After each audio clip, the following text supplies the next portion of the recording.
नमस्कार दोस्तों, एकीपी लाइब्रेरी में आप सभी का स्वागत है। तो आज का जो टॉपिक है वो है कक्षा 10 का जो है गणित का एक जो है वेरी इंपॉर्टेंट क्वेश्चन है जो बहुत परीक्षा में पूछा जाता है और लगभग इससे रिलेटेड यही क्वेश्चन बार बार पूछा जाता है।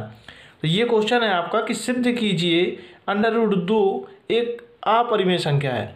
या तो आपसे ये पूछा जाएगा या फिर आपसे ये पूछा जाएगा कि सिद्ध कीजिए कि √3 एक अपरिमेय संख्या है, या फिर पूछा जाएगा आपसे कि √5 एक अपरिमेय संख्या है। तो ये तीनों सवाल जो एक ही तरीके से लगते हैं, बस खाली 3, 5 और 2 का अंतर बस होता है।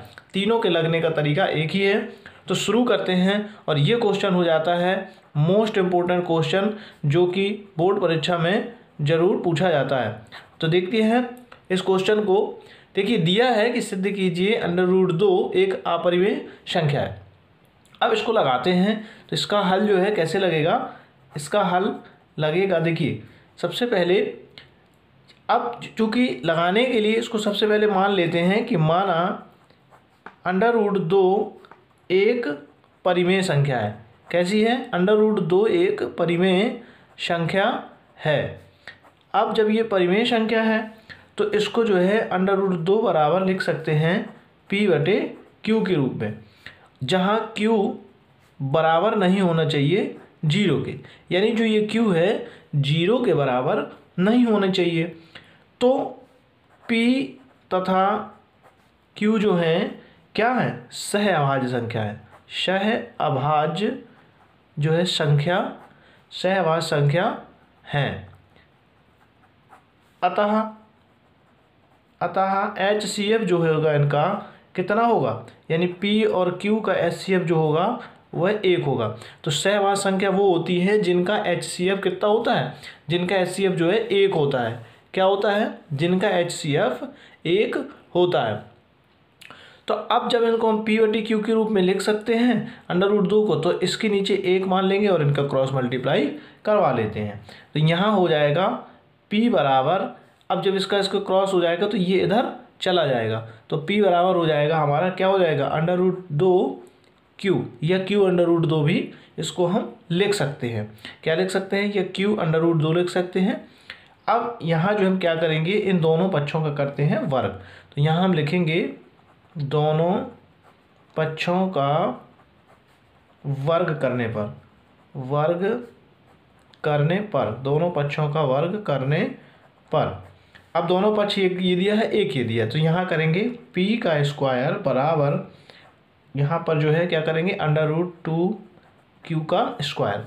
तो ये हो जाएगा हमारा P का स्क्वायर बराबर इसका। देखिए, अब √2 का जब स्क्वायर करेंगे तो ये क्या हो जाएगा, √2 का स्क्वायर जो है रूट, इससे ये कैंसिल हो जाएगा, तो यहाँ सिर्फ आएगा 2Q का स्क्वायर।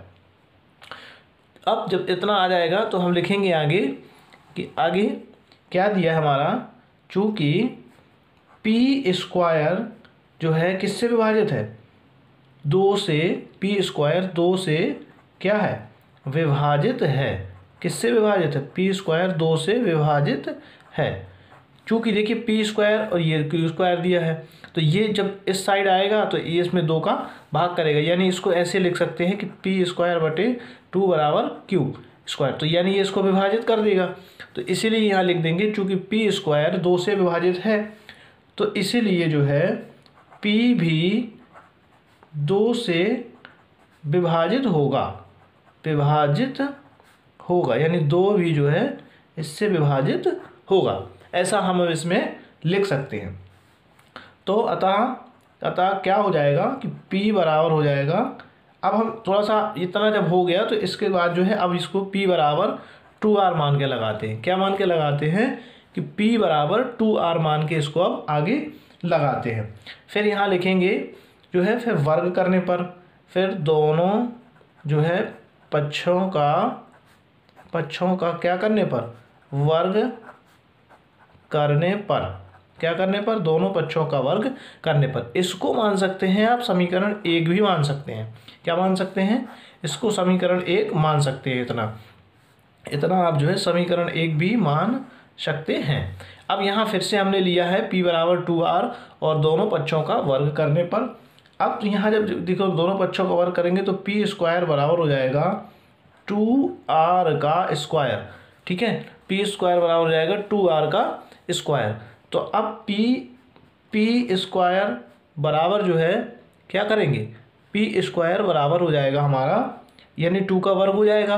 तो 2 का वर्ग कितना हो जाएगा, 4r का स्क्वायर। अब देखिए यहाँ जो है हम पी स्क्वायर बराबर हमारा आया था 2q का स्क्वायर, तो यहाँ जो हम क्या करेंगे, पी स्क्वायर का मान रखने पर, क्या करने पर, पी स्क्वायर का मान रखने पर, तो यहाँ जो है पी स्क्वायर की जगह 2q का स्क्वायर बराबर 4r का स्क्वायर लिख सकते हैं।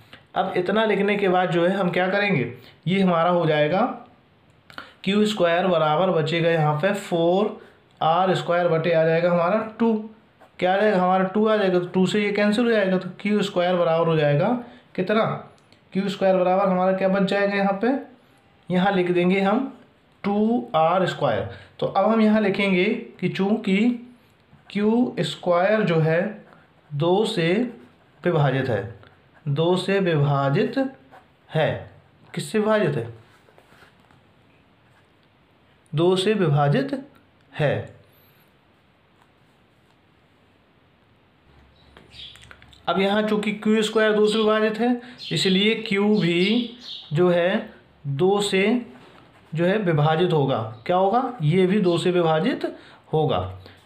अब जब ये भी विभाजित होगा तो चूँकि p व q दोनों 2 से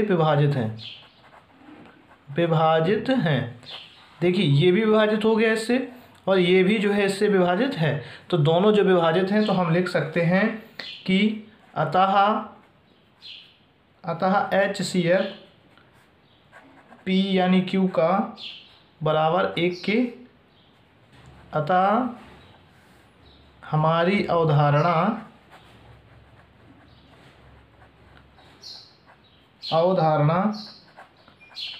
विरोधाभास प्रकट होती है, अर्थात √2 अपरिमेय संख्या है। ये हो गया हमारा सिद्ध कि ये एक अपरिमेय संख्या है। तो इसी तरीके से जो है आप इनको जो है किसी को भी सिद्ध कर सकते हैं, चाहे आपका √5 चाहे √3 पूछे या √5 पूछे, या ये जो अभी लगाया है √2, ये तीनों में जो है इसी तरीके से हमको लगा के सिद्ध कर देना है। और ये 100% जो है एक जो है परीक्षा में ज़रूर पूछा जाएगा, तो बिल्कुल याद रखिए और तैयार करके